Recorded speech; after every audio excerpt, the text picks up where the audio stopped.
Hello engineers, welcome to the world of civil Guruji. Civil training institute में आप सभी का स्वागत है। मैं engineer Mayank Saini, corporate trainer, आज आप सबके साथ दोबारा हाजिर हूं। जैसा कि मैंने आपसे वादा किया हुआ है कि मैं आपको सिखाने वाला पूरा बार बेंडिंग शेड्यूल दोस्तों। जी हाँ, पूरा बार बेंडिंग शेड्यूल, जिसमें पार्ट 1 और पार्ट 2 आप कर चुके हैं। पार्ट 1 हमने किया what is bar bending schedule, what is the advantage of bar bending schedule, कितना हमने बैंड देना होता है, कितना क्लियर कवर होता है मेरा, हमने इसके बारे में बात की पार्ट 1 और पार्ट 2 में।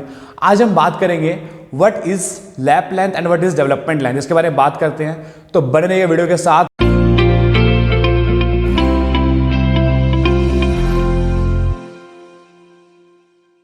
मैं दिखाता हूं आपको स्क्रीन के ऊपर, जैसा कि मैं आपको पार्ट 1 और पार्ट 2 के बारे में बता चुका हूं। आज मेरा ये पार्ट 3। अब पार्ट 3 हमारा मेन पर्पस है बताने का, जिसमें करेंगे lap length and development length क्या होता है उसके बारे में डिस्कस कर रहे हैं। तो आइए सबसे पहले बात करते हैं लैप लेंथ के बारे में। लैप लेंथ के अंदर देखेंगे सबसे पहले आप कि मैं क्यों प्रोवाइड करता हूं। देखते रहिए स्क्रीन के ऊपर। ओवरलैपिंग लेंथ और lap length is provided to maintain the continuity in bar in order to safely transfer the stress from one bar to another. कि जब मैं एक कॉलम की बार को फाउंडेशन से लेके प्लिंथ लेवल तक लेके आया, तब वहां पे बार को मैंने वहीं तक कास्ट किया था। उसके बाद मुझे उस बार को कंटिन्यू एक स्लैब से ऊपर तक लेके जाना है आगे तक, तो मुझे क्या करना पड़ेगा, दूसरी बार को लगाना पड़ेगा, ज्वाइंट करना पड़ेगा। बट कुछ इस तरीके से कि जो टोटली मेरा वो लोड उठा भी पाए मेरी बार, इसलिए प्रोवाइड करते हैं लैप। अब इस लैप का जो डाटा है वो मुझे कैसे कैरी करना है कि जो मेरे IS कोड में गिवन है इस data, like as per IS code को ना दोस्तों ध्यान रखना, IS कोड 456/2000 दोस्तों। Overlapping length should not be less than 75 mm। कि जो मेरी बार यहाँ पे खत्म हुई थी, जो बॉटम से मेरी बार ये वाली आई थी, ये बार जब यहाँ पे खत्म हुई तो यहाँ से जो ये बार दूसरी बार को मैंने कनेक्ट किया थोड़ा नीचे से किया है, तो ये डिस्टेंस मेरा मिनिमम होना चाहिए 75 mm।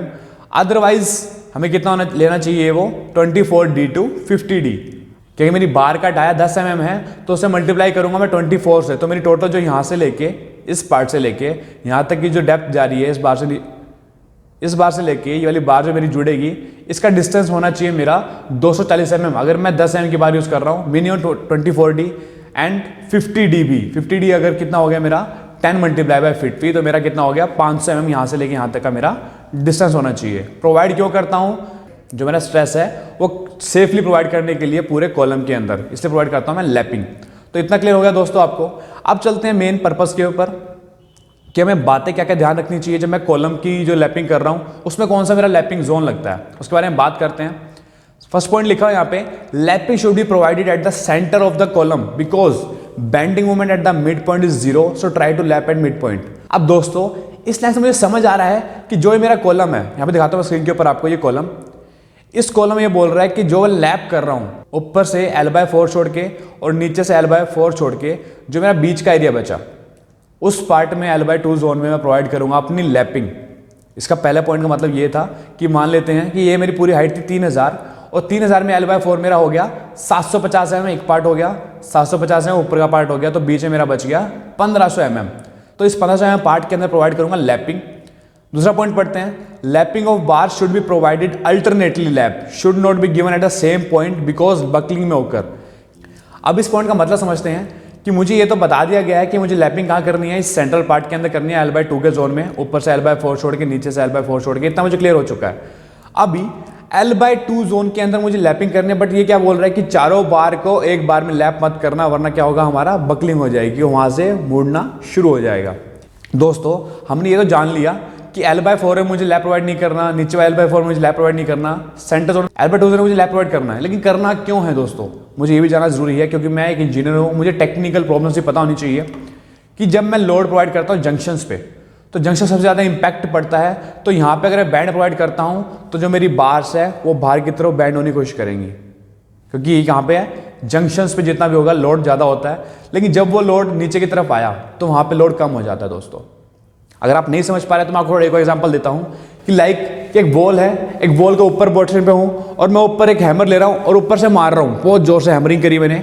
हैमरिंग करने के बाद एक लेयर पे इफेक्ट आया, दूसरी लेयर पे इफेक्ट आया, बट तीसरी लेयर पे आते आते इफेक्ट कम हो गया, 0 हो गया। तो सेम ऐसे ही जब जंक्शन में इंपैक्ट पड़ा है तो कुछ एरिया तक नीचे आया वो L/4 एरिया तक, उसके बाद इंपैक्ट नीचे नहीं आया, जिससे मेरा L/2 जोन सेफ हो गया और मैं वहां पे लैपिंग कर सकता हूं दोस्तों। यहां से आपको क्लियर हो गया दोस्तों। अब चलते हैं नेक्स्ट पॉइंट पे। After 32 meter dia bar it should be welded, कि अगर 32 mm से ऊपर है और मैं उसको वहाँ पे टर्न कर रहा हूँ, मोड़ रहा हूँ, तो वहाँ पे मेरी बार में जो प्रॉपर बॉन्डिंग नहीं हो पाता है, तो मुझे वहाँ पे वेल्ड करना पड़ता है।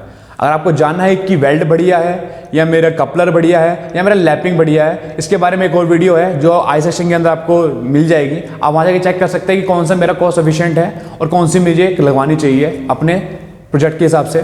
तो अभी यहाँ पे मेरा डेटा क्लियर हुआ सिर्फ कॉलम का। अभी नेक्स्ट चलते हैं कि नेक्स्ट पार्ट में क्या होता है कि मुझे बीम का ही पता होना चाहिए, क्योंकि दोनों मेरे स्ट्रक्चर मेंबर, दोनों में स्टील लग रहा है, लेकिन लैपिंग का एरिया डिफरेंट हो जाता है बीम के केस में। देखते हैं किस तरीके से, देखिए स्क्रीन के ऊपर, आइए पढ़ते हैं किस तरीके से। ये बोल रहे हैं lapping in top bar avoid L/4 distance from both and for top bar lapping should B at mid span. ये बोल रहे हैं कि जो मेरा बीम है, बीम में जो मेरी टॉप बार लगी हैं उसमें आप लैपिंग कर रहे हो, आप कर दो मिड स्पैन के अंदर कर सकते हो वहाँ पे, क्योंकि वहाँ पे वो सेफ है। वो बताता हूँ क्यों। सेकंड पॉइंट में लिखा हुआ है lapping in bottom bars lap should be provided eight column junction और L/4 distance from column face but should not be in mid span of the beam. कि जो मेरी टॉप बार थी उसका मैं लैपिंग दे रहा हूँ, उसको लैपिंग दे रहा था मैं सेंटर में दे रहा था, लेकिन जो मेरी बॉटम बार है उसको मुझे लैपिंग दूंगा वो जंक्शंस में दूंगा, जहाँ मेरे कॉलम्स का फेस आ रहा होगा वहाँ मैं उसको प्रोवाइड करूंगा। अब जानते हैं इसके पीछे रीजन क्या है। जैसा कि हम सभी जानते हैं कि जो मेरा बीम है वो मेरा कंप्रेसिव मेंबर भी है और मेरा टेंसाइल मेंबर भी है। तो इसी कारण से कि जब मैं ऊपर मिड में लैप प्रोवाइड कर रहा हूँ तो वहाँ पे वो नीचे तक बैंड होगी, बट उसके मेरे कंक्रीट पार्ट के अंदर ही रहेगी। लेकिन अगर मैं बॉटम बार के अंदर बैंड प्रोवाइड करता हूँ, जब उस पर टेंसाइल प्रेशर पड़ेगा देन वो मेरी बार्स जो हैं वो मेरे कंक्रीट स्ट्रक्चर से बाहर आ जाएंगे। इसलिए मैं बॉटम की जो लैपिंग है इसलिए जंक्शन के पास प्रोवाइड कर रहा हूँ। अभी थर्ड पॉइंट लिखा हुआ है सिर्फ should be closely space near the column and loose normal at the mid point. ये बोल रहा है कि जो मेरे कॉलम के एजेस हैं, जो मेरे एजेस हैं वो जहाँ मेरे स्टिरप्स लगे हुए हैं उसकी स्पेसिंग है वो कम होनी चाहिए, क्योंकि जंक्शन से बताया था मैंने आपको इम्पैक्ट ज़्यादा होता है। लेकिन जब आप मिड स्पैन के पास पहुँच रहे हैं तो वहाँ पर स्पेस थोड़ी एक्स्ट्रा कर सकते हैं, क्योंकि वहाँ पे हमारा इम्पैक्ट इतना नहीं पड़ रहा। लास्ट पॉइंट लिखा हुआ है lapping of bar should be alternately provided. जैसा कि हमने कॉलम के केस में किया था कि नीचे 2 बार आई थी मेरी, उसके बाद जो दूसरी बार को लैप कर रहा हूँ मैं, उनके बीच डिफरेंस होना चाहिए था 1 मीटर का। सेम ऐसा ही यहाँ पे भी होगा कि टॉप बार्स में जब मेरी बार्स लगी हुई हैं, टॉप बार से प्रोवाइड करूंगा, लैपिंग तो प्रोवाइड करूंगा, बट लैपिंग का अल्टरनेटिव प्रोवाइड करूंगा कि मेरी एक बार यहां तक पहुंची है तो दूसरी बार थोड़ा आगे से अल्टरनेट करूंगा मैं। सेम बॉटम के वाले केस में भी कि जहां बॉटम में लैप प्रोवाइड कर रहा हूं तो वो भी मेरा अल्टरनेट रहना चाहिए दोस्तों। तो दोस्तों यहाँ पे हमारा क्लियर हो गया कि हमें जो लैप प्रोवाइड करनी चाहिए कॉलम के केस में किस तरीके से प्रोवाइड करनी चाहिए और बीम के केस में किस तरीके से प्रोवाइड करनी चाहिए। यहाँ मेरा डेटा क्लियर हो गया। अब हम बात करें डेवलपमेंट के बारे में दोस्तों। मेरे पास सेक्शन है, इसमें देखते हैं किस तरीके से एलडी प्रोवाइड की जाती है और क्यों प्रोवाइड की जाती है, पर्पस क्या होता है मेरा एलडी प्रोवाइड करने का दोस्तों। कि जैसे कि आप देख पा रहे हैं कि मेरा ये बीम सेक्शन है, ये मेरी सपोर्ट जो आ रही है मेरी ये कॉलम सपोर्ट आ रही है। अभी इस पार्ट से लेके और इस पार्ट तक कि मेरी जो ये मेन बार है मेरी बीम की, इसको यहाँ पे एंकर किया गया है, मतलब कि इसको यहाँ पे सेटल किया गया है अंदर की तरफ, ताकि इसके जब भी मेरा इफेक्ट पड़े तो ये मूव ना कर पाए और इसके अंदर ये पूरी एंकरिंग कर पाए सपोर्ट। तो इस पार्ट को बोलते हैं हम डेवलपमेंट लेंथ। अब जानते हैं इसका पर्पस क्या है, इसे क्यों प्रोवाइड करते हैं। नेक्स्ट स्लाइड के अंदर चलते हैं हम। अब फर्स्ट लिखा हुआ है कि development length is provided to transfer the load from one building component to other. कि मेरा एक जो कंपोनेंट है मेरा बीम है वो अपना लोड कैरी कर रहा है, किसका लोड, स्लैब का लोड कैरी कर रहा है। अब वो प्रोवाइड किसको करेगा, मेरे कॉलम को। हम डेवलपमेंट लेंथ क्यों प्रोवाइड करते हैं कि अपना एक पार्ट अपना लोड दूसरे लोड को ट्रांसफर कर पाए, इसलिए हम लोग प्रोवाइड करते हैं डेवलपमेंट लेंथ। अब नेक्स्ट लिखा हुआ है development length is also known as anchorage length. कि इसको हम क्या साइड पे क्या बोलते हैं, कई बार टेक्निकल लैंग्वेज में इसको बोलते हैं हम एनकरेज लेंथ भी बोलते हैं दोस्तों। अब इसको निकालने का फॉर्मूला भी होता है, फॉर्मूला दिखाता हूं मैं आपको जो हमारा आईएस कोड के अंदर गिवन है। एलडी स्टैंड्स फॉर, इसको हम बोलते हैं एलडी, जैसे कि यहाँ पे छोटा मार्क करा ही हुआ है एलडी के नाम से। अब लिखा हुआ है एलडी, बाद में साइन है। आप पार्ट 1 में सिंबल्स पढ़ चुके हैं, तो यहाँ से इस पॉइंट से क्लियर होगा कि ये मेरा सिंबल किस चीज का है दोस्तों, ये मेरा डाई का सिंबल है, इसको हम 5 बोलते हैं। आगे सिग्मा एस लिखा हुआ है, सिग्मा एस अपॉन में 4 टाउ बीडी। अब पढ़ते हैं स्पेसिफिक नाम, कि इनके नाम के मेंशन करेंगे यहाँ पे। 5 मुझे शो कर रहा है nominal dia of bar. Sigma S मुझे क्या शो कर रहा है, सिग्मा शो कर रहा है मुझे stress in bar at section consider and design load, कि जो मेरा स्ट्रेस पड़ रहा है इस पार्ट के अंदर मुझे शो कर रहा है मेरा sigma S. Then tau BD, tau BD क्या शो कर रहा है मुझे डिजाइन बोर्ड स्ट्रेस, कि मेरे उस पार्ट में कितना मुझे स्ट्रेस दिया गया है। तो यहाँ से मैं कैलकुलेट कर पाता हूँ अपना डेवलपमेंट लेंथ की लेंथ, जो मेरे आईएस कोड में गिवन है। आईएस कोड जान ले दोस्तों, आईएस कोड 456-2000। तो मुझे आईएस कोड क्या प्रोवाइड कर रहा है कि जो मेरी डेवलपमेंट लेंथ है वो मिनिमम होनी चाहिए 300 mm और या फिर रहेगी मेरी 50D as per structure design के हिसाब से। बट जो आईएस कोड मुझे बता रहा है कि मिनिमम लूंगा कितनी मैं 300 mm, उससे एक्सटेंड ही होनी चाहिए, उससे बड़ी होनी चाहिए, वरना उससे कम मेरी डेवलपमेंट लेंथ नहीं होनी चाहिए दोस्तों। तो दोस्तों कुछ इस तरीके से हम पूरा बार बेंडिंग शेड्यूल जो सीरीज है कंप्लीट करेंगे। अभी नेक्स्ट वीडियो में आपको प्रोवाइड करूंगा कि how many types of stirrups use in our industry.